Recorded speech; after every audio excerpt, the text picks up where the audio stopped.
नमस्कार बच्चों, मैं जितेंद्र कुमार शर्मा और मेरे साथ आप पढ़ रहे हैं कक्षा 10 के लिए हमारी पाठ्य पुस्तक भारतीय संस्कृति और विरासत। आज हम शुरू करेंगे हमारा अध्याय संख्या 4 जिसका कि नाम है धर्म और दर्शन। बच्चों, अगर आपको याद होगा जब हमने हमारा पहला चैप्टर भारतीय संस्कृति पढ़ा था और उसके बाद में जब हम इतिहास की ओर मूव किया था हमने, तो वहां पे हमने ये समझने की कोशिश की थी कि कैसे इतिहास के पन्ने पलटते गए और कैसे एक युग के बाद में दूसरा युग स्टार्ट हो गया, जिसे हमने नाम दिया था युग युगीन भारतीय इतिहास। कुछ ऐसे यहां करने वाले हैं हम।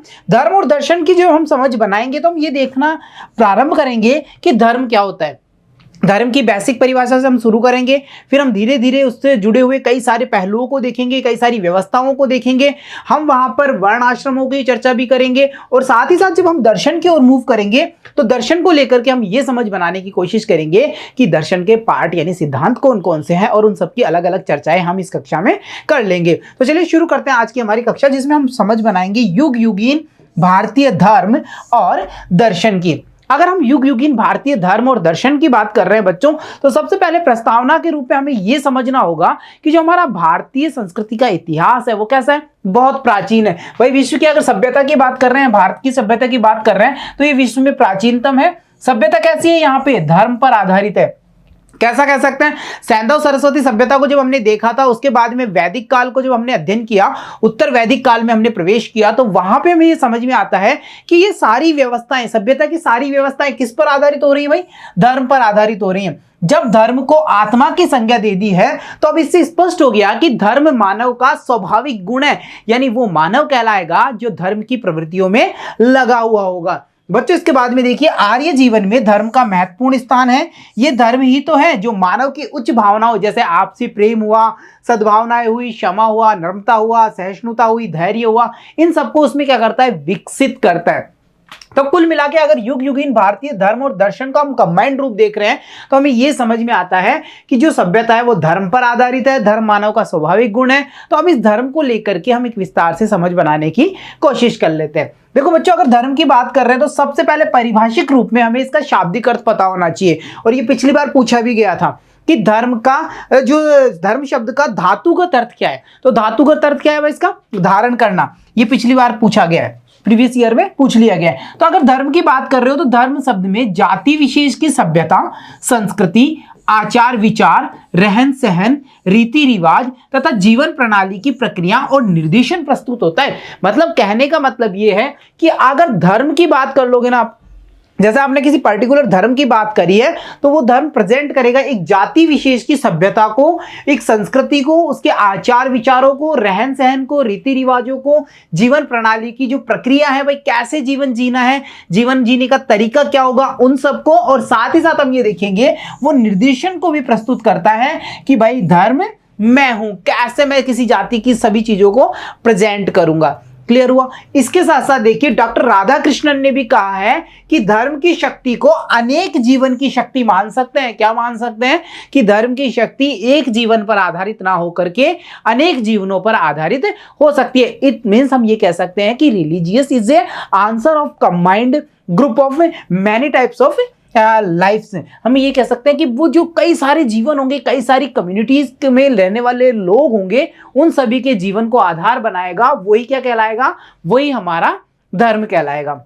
धर्म की दृष्टि को ही जीवन की दृष्टि माना जा सकता है। बच्चों, धर्म का जो धातुगत अर्थ है वो मैंने पहले भी बताया था आपको। इसका धातुगत अर्थ कहता है सीधा सीधा कि मेरा मतलब है धारण करना। अब हम क्या करेंगे, डॉक्टर राधाकृष्णन ने जो वर्ड्स कहे और धर्म का जो शाब्दिक या धातुगत अर्थ है उन सबको कंबाइंड करेंगे तो हमारे सामने एक डेफिनेशन निकल करके आएगी। देखो क्या होगी वो, इन दोनों के मेल से धर्म शब्द का यही वास्तविक अर्थ होता है कि जिस नियम ने इस लोक या संसार को धारण कर रखा है वही क्या कहलाएगा, वही धर्म है। यानी धारण करना हो गया, और हम ये देख रहे हैं इस पूरे लोक के जीवन को जो धारण कर रखा है, कई सारे लोगों के जीवन को जिस नियम ने धारण कर रखा है, उसी नियम को हम किस नाम से जानते हैं, धर्म के नाम से जानते हैं। यहां पे अगर एग्जाम की बात करें तो यहां पे दो ही बातें ध्यान रखनी है आपको। एक तो धर्म शब्द का धातुगत अर्थ क्या है वो वाली लाइन आप याद रखेंगे, और एक ये धर्म की जो परिभाषा है कहां से निकल के आई, किन किन के मेल से निकल के आ रही है, डॉक्टर राधाकृष्णन के वर्ड्स हैं उनके द्वारा जो कहा गया उससे, और जो धर्म का धातुगत अर्थ है उससे। क्लियर। चलिए, दार्शनिकों का मानना है कि मनुष्य वास्तव में शरीर मात्र नहीं है और न ही मन है जो परिवर्तनशील है और नाशवान है, बल्कि मनुष्य क्या है, वह वास्तविक तत्व है जो अमर है, शाश्वत है, हम कहें पवित्र है, चेतना युक्त है। और इसको उन्होंने क्या कह दिया दार्शनिकों ने, इन दार्शनिकों ने इस चीज को जो शाश्वत है, पवित्र है, चेतना युक्त है, उसको उन्होंने आत्मा कहा है। क्या कहा है? आत्मा। और जब कॉम्बिनेशन हो जाता है आत्मा का धर्म के साथ में, तो देखो फिर क्या होता है, तो देखो यही मानवीय ज्ञान, प्रसन्नता और शक्ति का स्रोत है। दर्शन हमें सत्य के रूप को दिखलाता है। ये वाली जो लाइन है डियर स्टूडेंट, जब आपसे प्रश्न पूछा जाता है एग्जाम्स में कि दर्शन और धर्म की तुलना कीजिए, इन दोनों में अंतर बताइए, इन दोनों से आप क्या समझते हैं, ये कैसे एक ही सिक्के के दो पहलू कहे जा सकते हैं, तो उन सभी के आंसर हमें यहां से मिलने वाले हैं। देखो, दर्शन हमें सत्य के रूप को दिखलाता है और धर्म जीवन की सही दृष्टि को, यानी हम शॉर्ट्स में ये कह सकते हैं कि दर्शन क्या है, दर्शन को हम सिद्धांत कह सकते हैं। और हम अगर धर्म की बात करेंगे बच्चों यहां पे, तो धर्म को हम क्या कह देंगे, अभ्यास कह देंगे। देखो कैसे कि भाई दर्शन कह रहा है कि भाई सत्य क्या है, फैक्ट्स क्या है, मैं तुम्हें बताऊंगा ये सारी चीजें फैक्ट है, तो वो कौन सी चीज में हम इसको इंक्लूड करेंगे, दर्शन में। और अगर जीवन के जो सही दृष्टिकोण है कि जीवन को कैसे जीना है, क्या क्या नियम होने चाहिए, तो उस सारी जो संरचना है उसको हम किस में रखेंगे, उसको हम धर्म के अंदर रखेंगे। दर्शन को हम सिद्धांत कह सकते हैं, मैंने पहले बताया, और धर्म को हम अभ्यास कह सकते हैं। ये एक ही सिक्के के दो पहलू हैं। तो यहाँ पे जो प्रश्न हमारे एग्जाम्स में बनने वाले हैं या बन सकते हैं, संभावित है, पाठगत है, वो कौन कौन से होंगे कि धर्म शब्द का धातुगत अर्थ क्या होगा, एक प्रश्न। दूसरे की बात करें तो धर्म शब्द का हम परिभाषा पूछ सकता है हमसे, तो हम पूरी बता देंगे, दोनों के मेल से बता देंगे कि भाई ऐसा लोक में ऐसा नियम है जो क्या करता है कि कई सारे लोगों के जीवन को धारण करके रखता है, उसी को क्या कहेंगे, उसी को हम धर्म कह देंगे। और तीसरी बात जो निकल करके आती है यहाँ हमारे मतलब की, वो ये है कि धर्म और दर्शन में आपस में क्या संबंध है, या ये एक दूसरे से कैसे अलग हैं, या एक ही सिक्के के दो पहलू हैं, आप ये कैसे कह सकते हो। इन सभी के आंसर हमें इन दो लाइनों में मिल जाएंगे। क्लियर हो गया। चलिए इसके बाद में हम आगे बढ़ते हैं। अगर हम धर्म की बात कर रहे हैं बच्चों, जब सभ्यता के रूप में या हम ये कहें इतिहास को जोड़ते हुए हम धर्म को पढ़ते हैं, तो आपको याद होगा चैप्टर नंबर 2 जहां हमने इतिहास का अध्ययन किया था और ये देखा था कि वेरियस टाइप्स ऑफ, हम वहां पे पीरियड्स को देखते आ रहे हैं। जैसे हमने सबसे पहले सैंधव सरस्वती सभ्यता को देखा, उसके बाद में हम जुड़ गए थे वैदिक काल से, जहां पर ऋग्वेद एक मुख्य वेद माना गया। उत्तर वैदिक काल में हम देखते हैं बहुदेववादी प्रथाएं प्रचलित हो जाती हैं और वहां पे अन्य जो तीनों वेद थे वो कारक का काम कर रहे हैं। फिर उसके बाद में हमने कई सारी जो वंश थे उनका अध्ययन कर लिया था, हम स्वतंत्रता तक आ रहे थे। तो यहां पर हम ये देखेंगे कि अगर धर्म को हम पढ़ रहे हैं तो हम कई सारी सभ्यताओं को जोड़ते हुए पढ़ेंगे। हम उसके बाद में वैदिक काल को धर्म के साथ में देखेंगे कि वहां पर धर्म की कैसी स्थिति थी, उत्तर वैदिक काल में धर्म की कैसी स्थिति थी। जैन मत को हम देख लेंगे, बौद्ध मत को हम देखेंगे, या शैव और वैष्णव संप्रदायों के बारे में भी हम चर्चाएं कर लेंगे। तो चलिए सबसे पहले हम शुरू करते हैं सैंधव सरस्वती धर्म के बारे में। यानी जो सैंधव सरस्वती सभ्यता का युग था, उस समय का जो टाइम ऑफ पीरियड था, उस समय धर्म की स्थिति कैसी थी। तो देखो बच्चों, आपको याद होगा इतिहास के पन्नों को जब हमने पलटा था तो ये समझ चुके थे कि जो सिंधु घाटी सभ्यता की बात कर रहे हैं, सरस्वती सभ्यता की हम बात कर रहे हैं, तो उनको जानने के स्रोत क्या क्या थे भाई। कब्र में मिली हुई जो चीजें थी वो सारी कह दो, वहां की शिल्पकला, चित्रकला, मृद भांड, ये सब चीजों से हमें भी उनकी जो सभ्यता थी उसके बारे में पता चल रहा था। तो जाहिर सी बात है उनके धर्म का पता भी हमें किससे चलेगा। तो देखिए उनका जो, अगर सैंधव संस्कृति की आप बात कर रहे हो तो कला, शैलियों, मुद्राओं पर बनी आकृतियों, बर्तनों पर छपी चित्रकारियों, कब्रों में दबी हुई जो वस्तुएं हैं उन पर, उनके द्वारा हमें उनके धर्म के विषय में जानकारी मिलती है। तो ये पॉइंट बन सकता है कि सैंधव सभ्यता की बात कर रहे हो, सैंधव सरस्वती संस्कृति की बात कर रहे हो, तो उनकी धार्मिक स्थिति का पता करने के स्रोत क्या क्या हैं वो सब हम यहाँ पे मेंशन कर चुके हैं बच्चों। इसके बाद में देखिए सिंधु सरस्वती सभ्यता के स्थलों की पुरातात्विक खोजों से पता चलता है कि ये लोग 3 मुख वाले एक पुरुष की पूजा करते हैं और ये पुरुष किस स्थिति में बैठा हुआ है, योग मुद्रा में बैठा हुआ है। जब हम शैव धर्म को पढ़ेंगे बच्चों तो हमें यह पता चलेगा कि शिव को सबसे प्राचीन माना गया है। क्यों माना गया है? क्योंकि यहां सबसे प्राचीन हम किसको पढ़ रहे हैं, सिंधव संस्कृति, जो सैंधव सरस्वती संस्कृति है उसको पढ़ रहे हैं, तो हमें यहाँ पे शिव मिल रहा है। कौन मिल रहा है?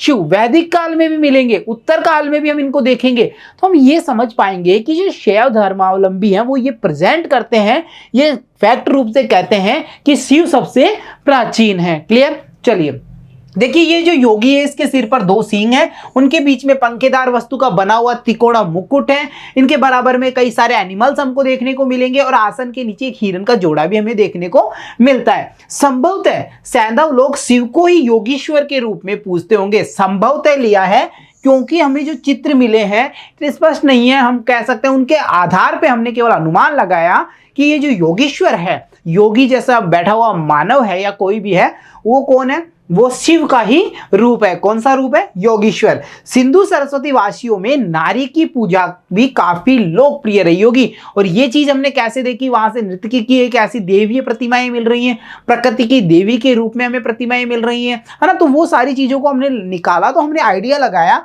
कि वो लोग क्या कर रहे हैं? नारी की पूजा भी करते हैं।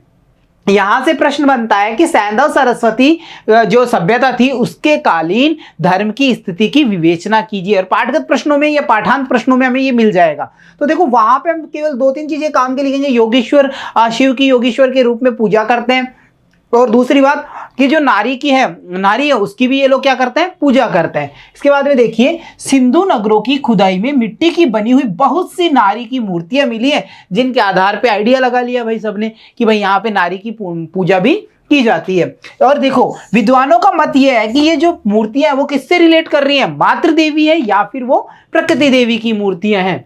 एक मूर्ति ऐसी भी मिली है जिसके गर्भ से क्या निकल रहा है? वृक्ष निकलते हुए दिखाई दे रहा है। यहाँ के लोग तेल धूप जला करके पूजा पाठ करते थे, ये चीजें हमारे काम की नहीं है। बस फैक्ट की बात 2 याद रखना, मातृ देवी और प्रकृति देवी की मूर्तियां मिली है, यानी इनकी पूजा करते होंगे। बच्चों इसके साथ साथ देखिए यहाँ पर लोग क्या कर रहे हैं? वृक्षों और पशुओं की भी पूजा करते हैं, और पीपल सबसे ज्यादा दिखाई दे रहा है, तो पीपल यहाँ का मुख्य वृक्ष रहा होगा। और इसके साथ साथ हम बात करें आगे तो देखिए बैल, भैंसा, हिरन, हाथी, बाघ, भेड़, बकरी, गैंडा, ऊंट, घड़ियाल, गिलहरी, तोता, मुर्गा, मोर, ये सब पशुओं के चित्र भी यहाँ से मिले हैं। तो प्रकृति की भी पूजा कर रहे हैं, पशुओं की भी पूजा ये लोग करते होंगे। और देखिए किसी ना किसी रूप में ये लोग क्या कर रहे हैं? अग्नि और जल की भी पूजा करते हैं। तो ये जितने सारे टाइटल्स हमें मिल रहे हैं, जैसे अग्नि हुआ, जल हुआ, प्रकृति देवी हुई, मातृ देवी हुई, योगेश्वर शिव हुआ, पशु हुए, है ना। तो इन सबको में क्या करना पड़ेगा? जब हम सैंधव संस्कृति और सरस्वती संस्कृति की धार्मिक विवेचना करेंगे ना, तो इन सबको हमें पॉइंट टू पॉइंट राइट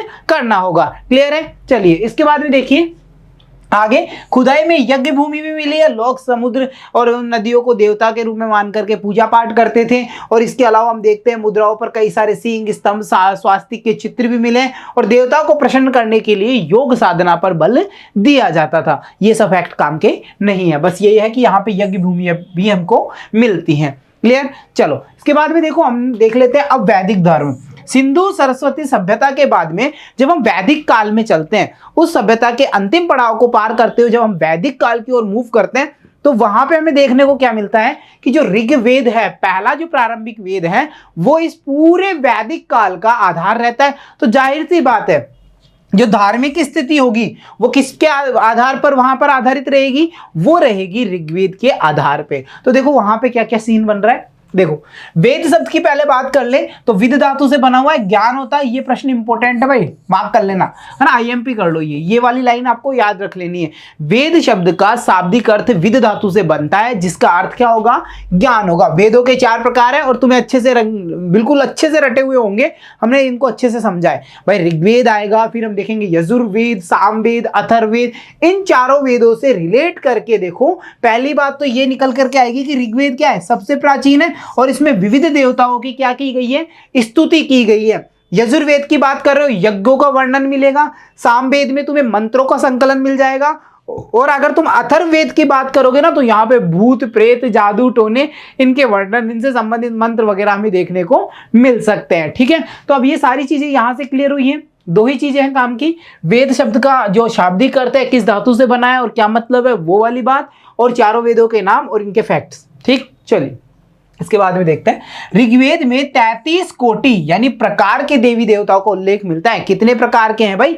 33 प्रकार के। अब 33 करोड़ नहीं बोलेंगे, 33 कोटि, और संस्कृत में कोटि का मतलब क्या होता है, जब उसका रूपांतरण किया जाता है प्रकार होता है, जिनको हम क्या कर रहे हैं 3 वर्गों में बांट रहे हैं। और तीनों वर्ग हमारे लिए इंपॉर्टेंट है एग्जाम्स के पॉइंट ऑफ व्यू से। आकाश के देवता होंगे, कुछ अंतरिक्ष के देवता माने गए और कुछ पृथ्वी के देवता माने गए। अगर आकाश के देवताओं की तुम बात करोगे बच्चों, तो वहां पे तुम्हें घौस की बात करनी होगी, वरुण की, मित्र की, सूर्य की, सविता की, पुखन की, और हम बात करेंगे उषा की, अदिति की, तथा अश्विन की, अश्विन कुमार की बात यहाँ पे हम कर लेंगे। साथ ही साथ अगर हम अंतरिक्ष के देवताओं की बात करेंगे तो इंद्र, मरुत, वात आदि देवता आएंगे। पृथ्वी के देवताओं में इसमें हम पृथ्वी को तो इंक्लूड करना ही है, उसके अलावा तुम अग्नि को ले सकते हो, सोम को ले सकते हो, बृहस्पति को ले सकते हो, सरस्वती को ले सकते हो, इन सबको इंक्लूड करेंगे। ऋग्वेद के बाद का जो युग रहा धार्मिक स्थिति से या कहें कि पीरियड के हिसाब से, तो वो उत्तर वैदिक काल माना जाता है, और वो तीनों वेदों के युग है।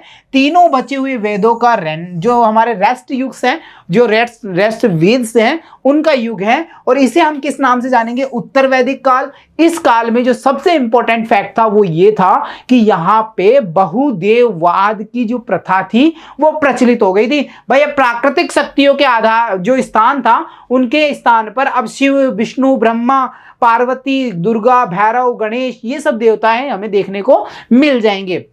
बच्चों साथ ही साथ आपको ये ध्यान रखना है, देखो कुछ भी चीज रटने वाली नहीं है, समझने का है।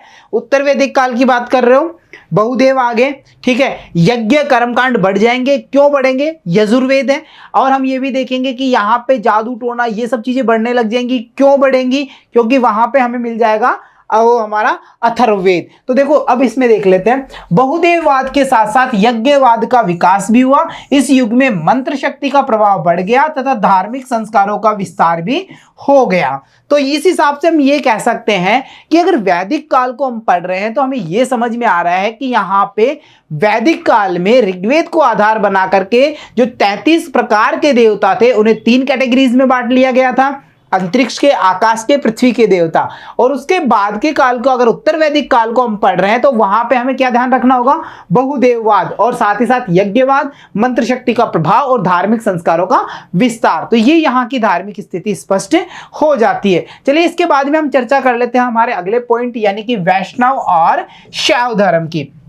देखो बच्चों, अगर वैष्णव और शैव धर्म की तुम बात करने जा रहे हो तो तुम्हें यह पता होना चाहिए सबसे पहला कि यहाँ प्रतीक कौन है। अगर वैष्णव की बात कर रहे हो तो विष्णु को प्रतीक मानेंगे, शैव धर्म की बात करोगे तो शिव को प्रतीक माना जाएगा। उसके बाद में हम ये देखेंगे कि कैसे ये समय के साथ साथ इनकी जो स्थिति थी वो बदलती गई, कौन से वाद को इन्होंने ग्रहण किया और इनका जो नया नाम था वो क्या पड़ने लगा। तो देखो, अगर हम वैष्णव धर्म की बात कर रहे हैं और शैव धर्म की बात कर रहे हैं कंबाइंडली, तो हमें ये पता होना चाहिए कि वैष्णव धर्म में विष्णु को समस्त विश्व की रक्षा करने वाला माना गया है। क्या माना गया है इसको, समस्त विश्व की रक्षा करने वाला, इसको विष्णु को, ठीक है। इसके बाद में देखिए, अगर यह भी बताया गया है कि जो सूर्य है वो ही या उसका नाम ही विष्णु है, किस में बताया गया, निरुक्त में बताया गया। निरुक्त कहता है, परिभाषित करता है कि सूर्य का नाम ही क्या है, विष्णु है, क्योंकि संपूर्ण विश्व में एक सूर्य एक ही विष्णु। इसलिए हम ये कहते हैं कि एकमात्र हरि में एकाग्र भाव के साथ भक्ति करने वाली साधना का एकांतिक धर्म के रूप में वैष्णव धर्म का उदय हो गया। कहने का मतलब ये है कि अगर जब हम वैष्णव धर्म की बात करेंगे तो इसका एकांतिक भाव ये कहता है कि इसके सेंटर में कौन है, एकाग्र भाव वाले हरि हैं। कौन है, हरि। और ये जो इसकी पूजा की जो पद्धति रहेगी उसे हम कहेंगे सस्तुप पद्धति। कौन सी पद्धति, सस्तुप पद्धति। देखो बच्चों, हरि की बात हमने कर ली, सूर्य की बात हमने कर ली, तो इसका नाम कैसे रूपांतरित होता है धीरे धीरे, जिसके प्रधान अंग यानी इनके पूजा का जो प्रधान अंग है वो है भक्ति, आत्मसमर्पण और अहिंसा के भाव। ये इनकी पूजा के प्रधान जो मुख्य पार्ट्स हैं वो ये हैं। देखो बच्चों, यहाँ पे हम वासुदेव कृष्ण जैसे महान व्यक्तियों को नहीं भूल सकते, और उन्हीं के कारण आगे चल करके इस जो पूरा ये नियम था यानी पूरा धर्म था उसका नाम क्या पड़ गया, वासुदेव धर्म पड़ गया। चलो भाई, वासु कृष्ण की बात कर रहे हैं तो उनके नाम पे इस धर्म को क्या बोल दिया, वासुदेव धर्म। और जो आगे है हरि की बात करेंगे ना, तो हरि का स्थान स्वयं वासुदेव ने ग्रहण कर लिया। विक्रम संवत के पूर्व तीसरी शताब्दी तक की बात कर रहे हैं, तो इसकी विधि कौन सी थी भाई, ये याद रखने वाला फैक्ट है, पंचरात्र विधि थी। और फिर आगे चल के धीरे धीरे जो ये विधि थी वो पंचरात्र विधि में जब बदली, तो इसका नाम क्या पड़ा, इस पूरे धर्म का नाम, इस पूरे नियम का नाम भागवत धर्म हो गया। तो बच्चों इसकी यात्रा, अगर वैष्णव धर्म की यात्रा की बात करें, सूर्य को ही विष्णु मान लिया या विष्णु का रूप मान लिया गया, हरि को एकाग्रता का भाव लेकर के सेंटर में रखा गया। और हम ये भी देखते हैं कि एकांतिक भाव के कारण जो इसकी विधि है वो तत्व विधि होती है, और जिसके पूजा के प्रधान अंगों की बात करेंगे तो भक्ति, आत्मसमर्पण और अहिंसा के भाव होंगे। वासुदेव कृष्ण की बात कर रहे हो तो वो इसके महान, हम कह सकते हैं क्या है, वो इसके महान व्यक्तियों में उनकी गणना की जाती है, प्रचार करने वालों में। तो उन्हीं के कारण आगे चलकर इसे वासुदेव धर्म भी कहेंगे। हरि को क्या कर लेंगे, वासुदेव अपने आप उनका स्थान ग्रहण कर लेंगे। तीसरी शताब्दी तक इसकी जो विधि रहेगी वो पांचरात्र विधि रहेगी, और इसका नाम भागवत धर्म के रूप में आ जाता है। इतने सारे फैक्ट्स क्लियर हो गए वैष्णव धर्म को लेकर के। टिप्पणी लिख सकते हो आराम से, टिप्पणी का ही प्रश्न बनता है यहां से। चलिए इसके बाद में हम बात कर लेते हैं शैव धर्म की। तो इसी प्रकार अगर शैव धर्म की बात करें तो यह अति प्राचीन है, क्योंकि शिव की परिकल्पना में संस्कृति के विकास अनेक स्तर पर समाये हुए माने गए हैं। जब मैंने स्टार्ट किया था चैप्टर, उसी समय मैंने बताया था कि सरस्वती और जो सैंधव सभ्यता की हम बात कर रहे हैं, वहां पर योगीश्वर के रूप में शिव को माना जा रहा है। वैदिक काल में हमें देखने को मिलेंगे, उत्तर वैदिक काल में जब बहुदेववाद की हम बात करेंगे तो वहां पे शिव हमें साक्षात दिखेंगे, और उन्हीं के आधार पर यह कहा जाएगा कि शैव धर्म क्या है, यह सबसे अति प्राचीन माना गया है। किसके कारण, शिव की परिकल्पना के कारण। क्लियर हो गया, ठीक है। सिंधु सभ्यता की बात कर रहे हो, ऋग्वेद की बात कर रहे हो और उत्तर वैदिक काल की बात कर रहे हो, तो इन सभी में शिव की आराधना होती रही है, और ये मैंने आपको बता दिया। शैव धर्म में शिव के अनेक संप्रदाय बने, जैसे पाशुपत की बात कर लो, कापालिक की बात कर लो, कालामुख की बात कर लो, वीर शैव की बात कर लो, और ये सारा फैक्ट हमारे काम का है, इंपॉर्टेंट है भाई। वन लाइनर बन सकता है यहां से कि शैव धर्म में शिव के अनेक संप्रदाय हैं, उनके नाम लिखिए। शैव सिद्धांत संप्रदाय का अगर प्रचार की तुम बात करोगे तो ये दक्षिण के जो तमिल प्रदेश हैं वहां पर इसका प्रचार सबसे ज्यादा किया गया है। यहां तक कि मुझे लग रहा है कि ये सारे पॉइंट जो हमने अब तक अध्ययन किए आपको ये अच्छे से क्लियर हो गए होंगे। तो चलिए कुछ पाठगत प्रश्नों को देख लिया जाए और अपने ज्ञान का पता किया जाए। देखो बच्चों, पहला प्रश्न कह रहा है धर्म शब्द का धातुगत अर्थ बताइए। मुझे लगता है बहुत आसानी से बता देंगे, है ना। धारण करना होता है, क्या होता है, धारण करना। और इसी में राधा कृष्णन की डेफिनेशन को ऐड करेंगे तो धर्म की परिभाषा निकल करके आ जाती है। देखिए, सैंधव धर्म में किन किन देवताओं की पूजा होती थी, मातृ देवी की और योगी पुरुष की, प्रकृति देवी की, इन सब की पूजाएं वहां पे की जाती थी। हमने पढ़ लिया था, है ना। दिक्कत तो नहीं आ रही ना यहाँ पे। चलिए अगला प्रश्न क्या कह रहा है, ऋग्वेद में कितने देवी देवताओं का उल्लेख मिलता है। और हमने देखा था 33 कोटि यानी 33 प्रकार के देवताओं का, देवी देवताओं का उल्लेख वहां मिलता है, जिन्हें हम देखते हैं सब टाइटल देकर के 3 पार्टीशंस में डिवाइड किया गया है, लाइक अंतरिक्ष के देवता, आकाश के देवता और पृथ्वी के देवता। क्लियर। चलिए अगला प्रश्न कह रहा है उत्तर वैदिक कालीन देवताओं के नाम बताइए। उत्तर वैदिक काल में जब हम प्रवेश करते हैं तो हमें क्या देखने को मिलता है, बहुदेववाद मिलता है। तो जाहिर सी बात है वहां पे ब्रह्मा भी होंगे, शिव भी होंगे, विष्णु भी होंगे, पार्वती, भैरव, गणेश, इन सब की परिकल्पनाएं हमें वहां देखने को मिल जाती हैं। चलिए इसके बाद में अगला प्रश्न कह रहा है शैव धर्म के संप्रदायों के नाम बताइए। बोला था ना इंपोर्टेंट टाइप प्रश्न बनता है। तो ये है पाशुपत, कपालिक, कालामुख और वीर शैव। क्लियर। चलिए इसके बाद में हम चर्चा करते हैं अगले प्रश्न की। तो अगला प्रश्न कह रहा है वैष्णव धर्म का प्रमुख देवता कौन है, और वो स्वयं विष्णु है। बाद में हरि बने, भागवत धर्म बना, ये सब चीजें हमें यहाँ मेंशन नहीं करनी, डायरेक्टली टाइटल पूछा, डायरेक्ट टाइटल मेंशन करेंगे, विष्णु। क्लियर हो गया। चलिए बच्चों, तो ये तो थी धर्म की बात, और इसको लेकर के काफी सारे प्रश्न हमने देख लिए। अब हम बात करेंगे दर्शन की, क्योंकि हमारा जो चैप्टर है उसकी अप्रोच कहां तक जाएगी, धर्म से दर्शन तक। तो देखिए सबसे पहले हम वैदिक दर्शन की बात करें बच्चों, तो देखिए वैदिक दर्शन में 6 दार्शनिक संप्रदायों का उद्भव हुआ, जिन्हें हम षड दर्शन के नाम से जानते हैं। सभी दर्शन आस्तिक दर्शन कहलाते हैं। क्यों कहलाते हैं, क्योंकि ये वेदों के अस्तित्व को क्या करते हैं, स्वीकार करते हैं। इंपॉर्टेंट है भाई। कितने दर्शन दार्शनिक संप्रदाय माने गए, 6 षड दर्शन बोलेंगे। और ये कैसे होंगे, ये सारे आस्तिक दर्शन कहलाते हैं, क्योंकि ये वेदों के अस्तित्व को क्या करेंगे, स्वीकार करते हैं, उसको नेग्लेक्ट नहीं करते। चलो हम बारी बारी से इन सारे दर्शनों को एक बार देख लेते हैं और इनके जो काम की चीजें होंगी हमारे एग्जाम्स को लेकर के उन्हें हम राइट डाउन करते जाएंगे। चलो देखो, सबसे पहले हम देखेंगे सांख्य दर्शन को। प्रकृति के 3 निर्णायक गुण हैं और वो है सत्व गुण, रज गुण और तम गुण। और इन्हीं गुणों में परिवर्तन अथवा रूपांतरण के जो परिणाम स्वरूप जो चीजें निकल करके आती हैं, उन्हीं से हम देखते हैं कि सभी वस्तुओं में क्या होता है, परिवर्तन हो जाता है। किन 3 गुणों के कारण? सत्व, रज और तम के कारण। सांख्य दर्शन की मान्यता है कि सृष्टि में पुरुष और प्रकृति नामक 2 परम सत्ताएं हैं। पुरुष और प्रकृति परस्पर स्वतंत्र और निरपेक्ष हैं, मतलब वो एक दूसरे को डिस्टर्ब भी नहीं करेंगे। सांख्य दर्शन के संस्थापक कपिल मुनि थे, जिन्होंने किस सूत्र की रचना की थी भाई? याद है ना तुम्हें? सांख्य सूत्र की रचना कर दी थी। एग्जाम की दृष्टि से 2 ही चीजें, परिकल्पना ध्यान रखना, एक तो यहाँ पे पुरुष और प्रकृति की परिकल्पना है, और दूसरी बात इसके संस्थापक कौन है? कपिल मुनि, जिन्होंने सांख्य सूत्र की रचना कर दी थी। क्लियर हो गया? चलिए अगला दर्शन कह रहा है योग दर्शन।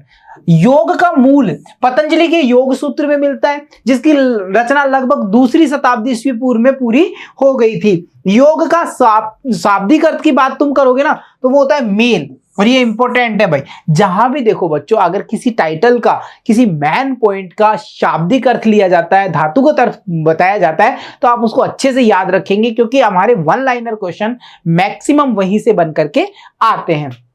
अगर मेल की बात कर रहे हो तो इसका मतलब क्या है? 2 मूल तत्वों का योग या मेल। इस दर्शन में मानसिक कार्य, व्यापार की शुद्धि, नियंत्रण और परिवर्तन के माध्यम से योग व्यवस्थित रूप से क्या करता है? पुरुष को प्रकृति से स्वतंत्र कर देता है। सांख्य दर्शन में जो पुरुष और प्रकृति की चर्चाएं आई थी, उनको आपस में स्वतंत्र कौन करेगा? उनको आपस में स्वतंत्र करेंगे हमारे जो योग दर्शन है वो। क्लियर? चलिए इसके बाद में देख लेते हैं आगे।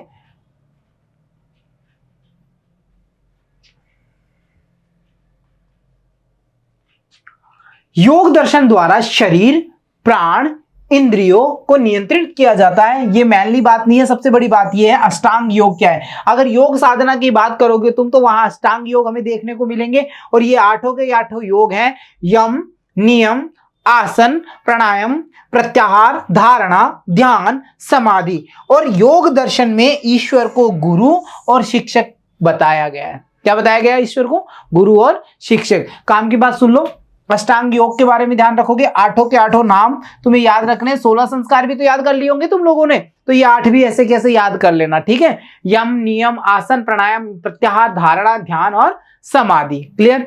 चलो इसके बाद में अगला दर्शन है न्याय दर्शन। न्याय दर्शन के रचयिता गौतम ऋषि को माना जाता है।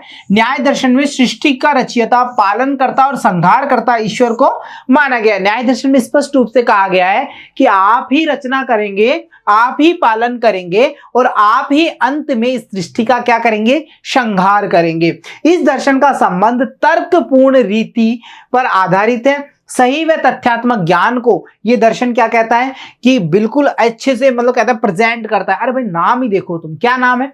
न्याय दर्शन। यानी सीधा सीधा बात है, ये किसी भी बात का क्या करेगा? न्याय करेगा। तर्कपूर्ण और सही तथ्यात्मक ज्ञान हमारे सामने प्रस्तुत करता है। याद रह जाएगी इतनी बातें, 2 ही बात ध्यान रख लेना। गौतम ऋषि की बात कर लेंगे और ये वाली लाइन याद रख लेंगे कि सृष्टि का जो रचयिता है, पालन करता है, संहार करता है, उसे किसको माना गया है? ईश्वर को माना गया है। चलिए वैशेषिक दर्शन की अगर हम बात करते हैं तो इसका मूल ग्रंथ कणाद द्वारा लिखा गया। कणाद ने इस मूल ग्रंथ पर बहुत सी टीकाएं भी बाद में कणाद के इस ग्रंथ पर लिखी गई, जिनमें अगर हम प्रस्तपाद की बात करते हैं तो उसके द्वारा लिखी गई जो टीका है, टीका मतलब क्या होता है?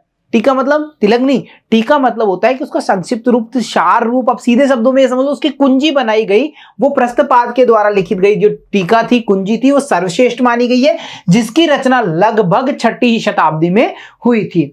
सृष्टि की रचना को अजीय सिद्धांत के आधार पर स्पष्ट किया गया।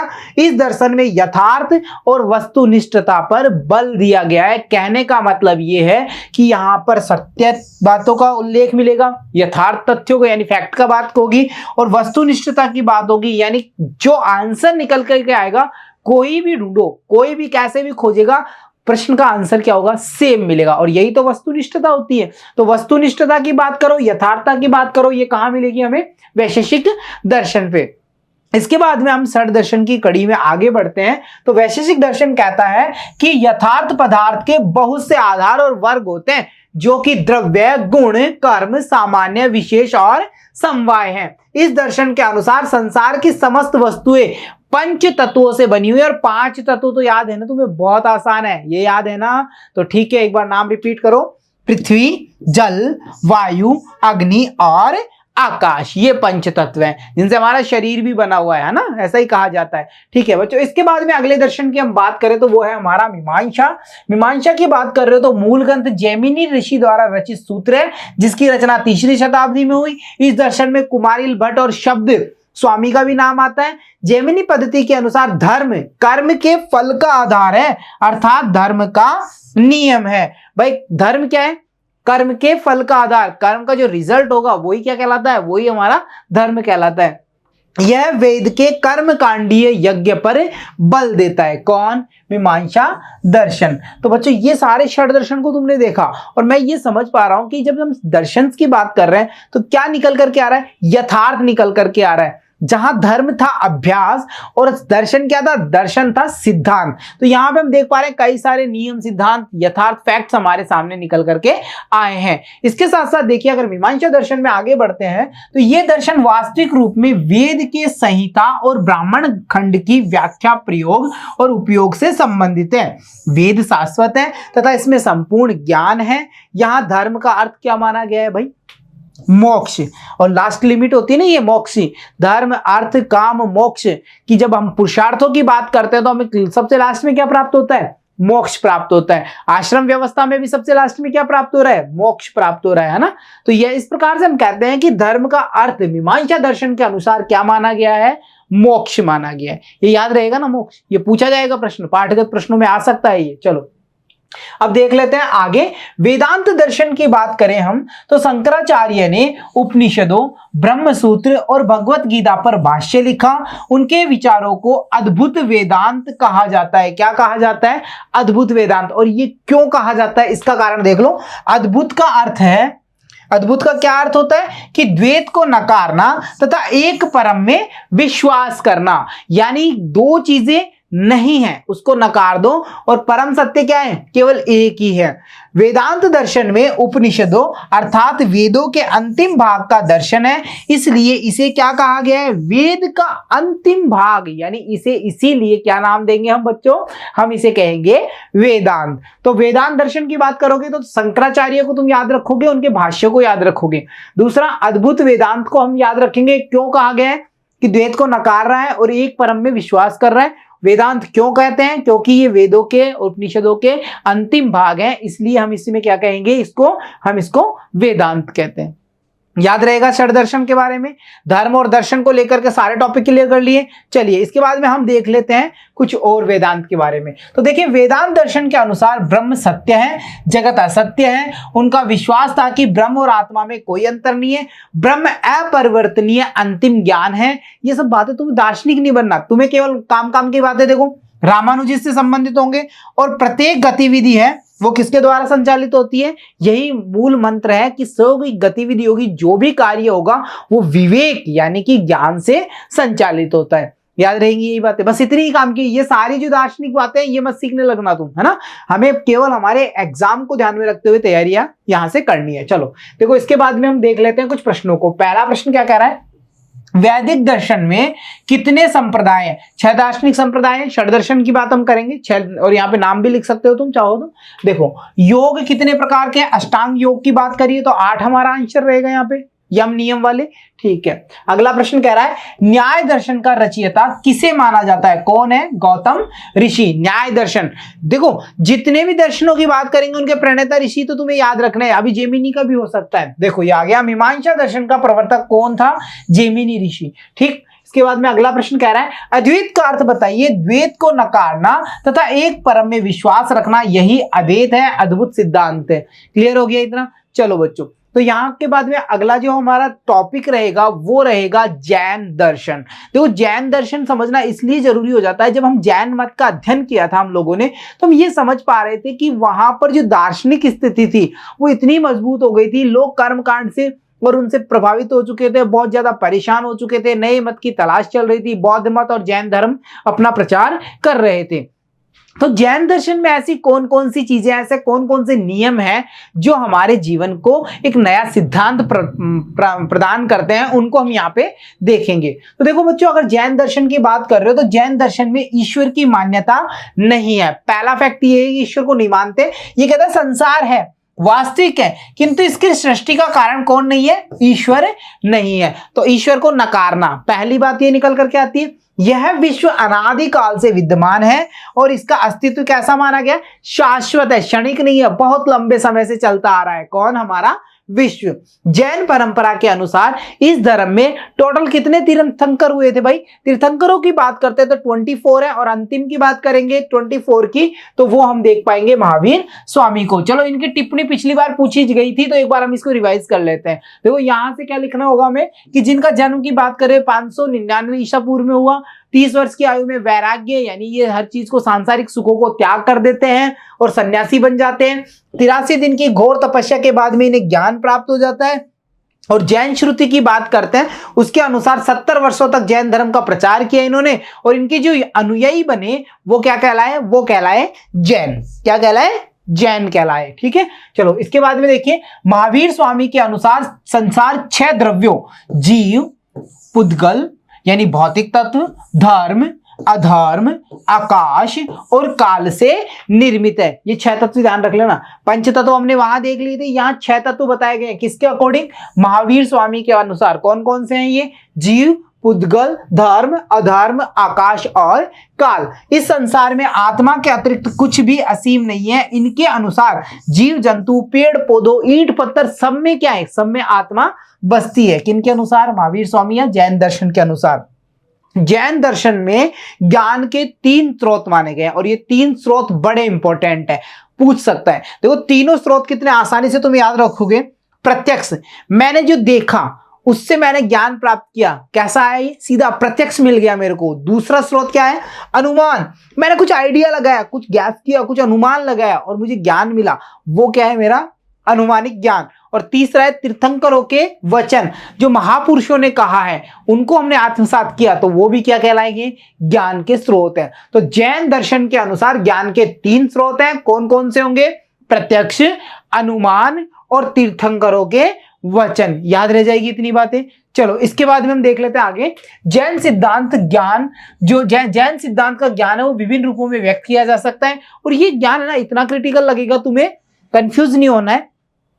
ये जो हमारे 7 पॉइंट्स हैं जो कि शातवाद के अंतर्गत आएंगे और तुम्हें लिखने भी पड़ेंगे, आगे क्वेश्चंस भी हमें मिलेगा पाठांत प्रश्नों में, तो इनको अच्छे से रिवाइज कर लेना। देखो ये सैद्धांतिक ज्ञान क्या कह रहा है? ये कह रहा है यानी संसार में कोई ना कोई वस्तु है भाई, ठीक है, या फिर वो नहीं है, या तो है या फिर नहीं है और नहीं है, हो भी सकती है, कंफ्यूजन वाली स्थिति होगी, और नहीं भी है। आगे कहता है कहा नहीं जा सकता भाई वो है या नहीं है, आई डोंट नो, मैं कुछ नहीं कह सकता, मुझे पता ही नहीं उसका। ठीक है, उसके बाद में अगली स्थिति है किंतु कहा नहीं जा सकता।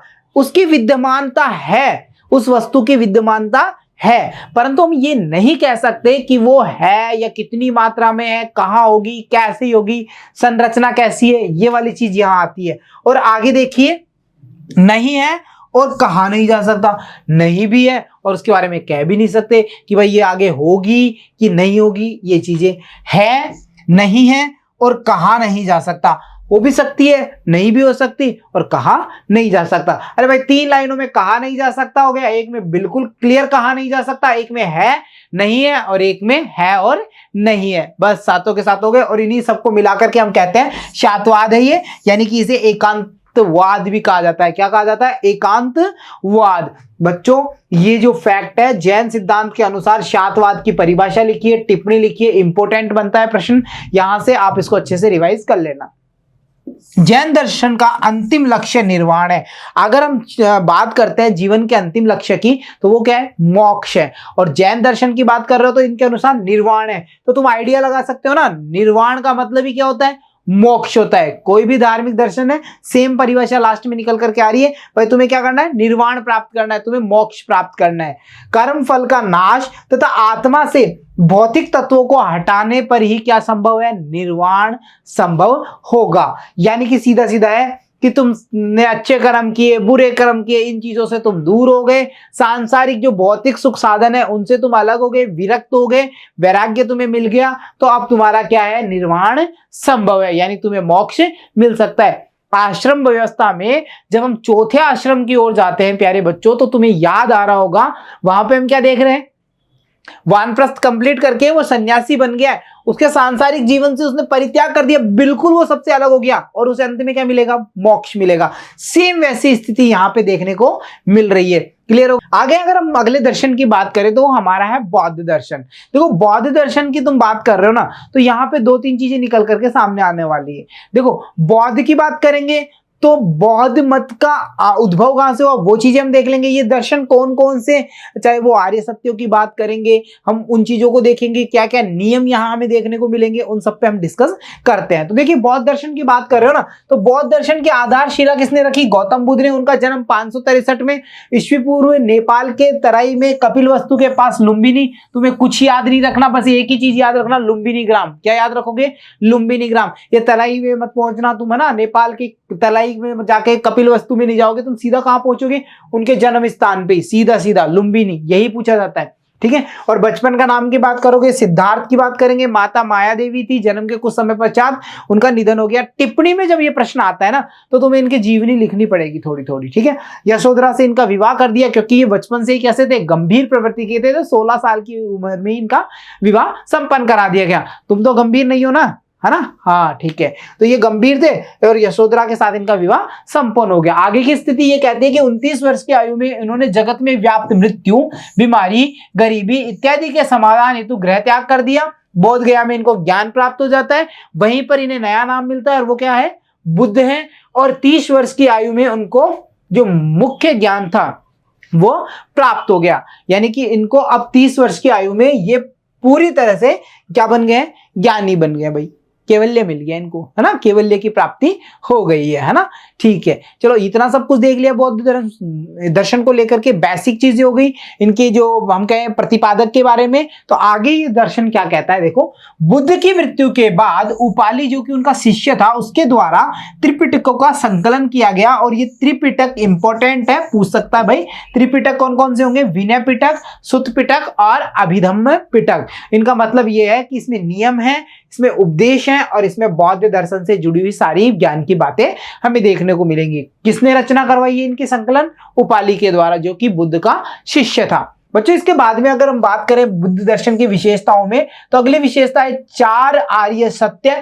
बौद्ध दर्शन के मूलाधार 4 आर्य सत्य हैं। जैसे वो, और आर्य सत्य मतलब, कहने का मतलब ये है कि ये फैक्ट है, बिल्कुल फैक्ट है। क्या क्या है भाई, दुख है, यानी संसार में दुख है, दुख समुदय है, दुख का कारण भी है, दुख निरोध, दुख को रोकना अनिवार्य है या रोक भी सकते हैं। और आगे हम बात करें अष्टांगिक मार्ग, तो ये वो मार्ग है जिसपे चल के हम दुख से बच सकते हैं, उसको निरोध कर सकते हैं।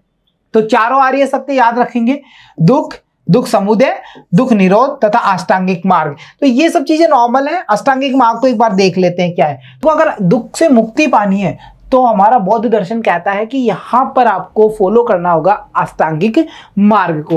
देखो ये 8 मार्ग कौन से हैं, सम्यक दृष्टि, सम्यक संकल्प, सम्यक प्राणी, सम्यक चरित्र, सम्यक आजीविका, सम्यक प्रयत्न, सम्यक विचार और सम्यक ज्ञान। तो ये सारे हमारे किस में आएंगे, अष्टांगिक मार्ग में। जब अष्ट योग को आपने याद कर लिया, अष्टांगिक योग को आप याद कर चुके हैं, 16 संस्कार को आपने याद कर लिया, तो आप इसको मिस मत करना, अष्टांगिक मार्ग को भी आपको याद करना पड़ेगा।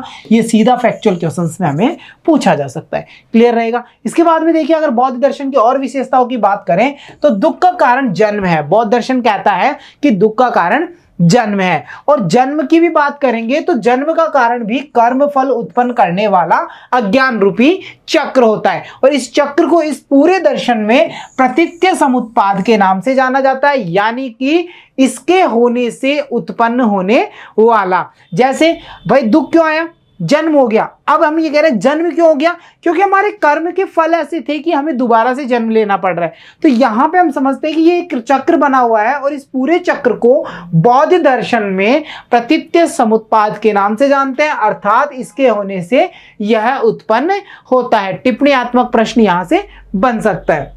इस चक्र के 12 क्रम हैं, और ये जो एक दूसरे से उत्पन्न होने के कारण ही बनते हैं ये 12 के 12। और आपको ये 12 ध्यान रखने हैं कौन कौन से हैं भाई। अविद्या, संस्कार, विज्ञान, नाम, रूप, सड़यातन, स्पर्श। उसके बाद में बात करेंगे वेदना, तृष्णा, उपादान और भय, जाति और जरा मरण। तो ये सारे क्या है, ये हमारे प्रतीत्य समुत्पाद यानी कि जो चक्र है उसके 12 क्रम है। ठीक है, क्लियर हो गया। इसके साथ साथ अगर बौद्ध दर्शन के अन्य विशेषताओं की बात करें तो बौद्ध दर्शन में सदाचार और नैतिक जीवन पर बड़ा बल दिया गया है।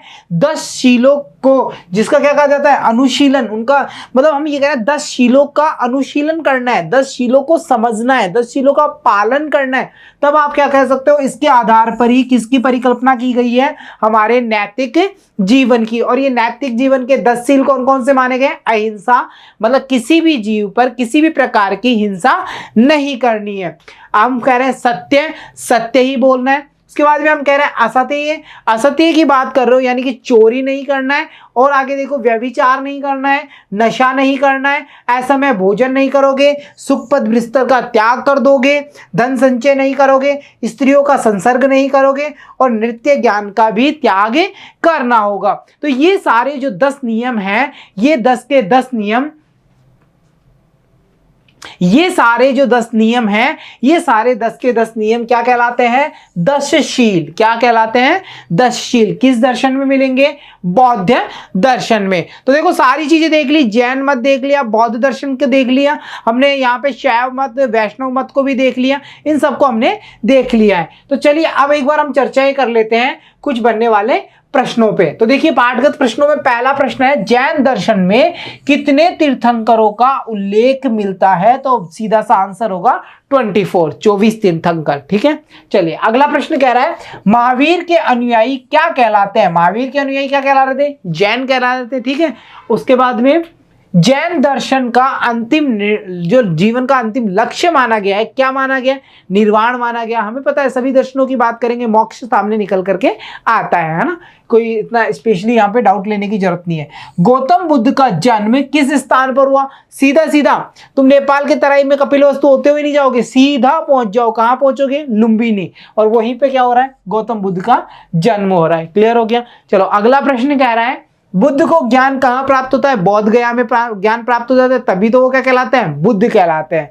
उसके बाद में अगला प्रश्न बनता है, पिटक किस धर्म का विचार है, बौद्ध धर्म का है। उपालि द्वारा किए गए तीनों पिटक, विनय सूत्र, अभिधम्म की हम बात कर सकते हैं यहाँ पे। क्लियर। चलिए इसके बाद में अगला प्रश्न है, 10 सील क्या है, देखो इंपॉर्टेंट था ना ये, 10 सील सीधा सीधा है जैन धर्म में जीवन के अनुशीलन के लिए 10 शीलों का अनुशीलन करना है जीवन के नैतिक जीवन के लिए, और वो है हमारे अहिंसा, सत्य, असत्य, व्यभिचार, नशा न करना, असमय भोजन न करना, सुखपद बिस्तर का त्याग करना, धन संचय न करना, स्त्रियों का से दूर रहना, उनका संसर्ग नहीं करना, और नृत्य न करना। ये सारे हमारे क्या हैं, 10 शील है। इतना याद रह जाएगा। क्लियर। चलिए इसके बाद में हमारा अगला प्रश्न है, महावीर स्वामी का जन्म कब हुआ, और ये डेट्स थी 599 यानी 599 ईसा पूर्व में। तो डियर स्टूडेंट्स, यहाँ पे आपने ये देखा कि इस पूरे पार्ट में यानी इस कक्षा में हमने ये समझ बनाने की कोशिश की कि धर्म और दर्शन एक दूसरे को कैसे प्रभावित करते हैं, कैसे हम सभ्यता के युग से शुरू होते हैं, कैसे हम अनेक सारे जो मत हैं, दर्शन है, उनको देखते हुए ये समझ बनाने की कोशिश कर लेते हैं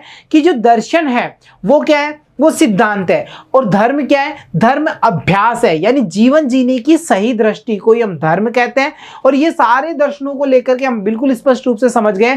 उम्मीद करता हूं कि धर्म और दर्शन को लेकर के इस कक्षा में हमने बनने वाले समस्त प्रश्नों को, चाहे वो पाठगत हो, संभावित हो, उन सब पर हमने चर्चाएं कर ली, और आपको इन प्रश्नों में किसी प्रकार की कोई दिक्कत नहीं हुई होगी। तो प्यारे स्टूडेंट, आज की कक्षा में इतना ही, मिलता हूं आपसे अगली कक्षा में, तब तक के लिए धन्यवाद बच्चों।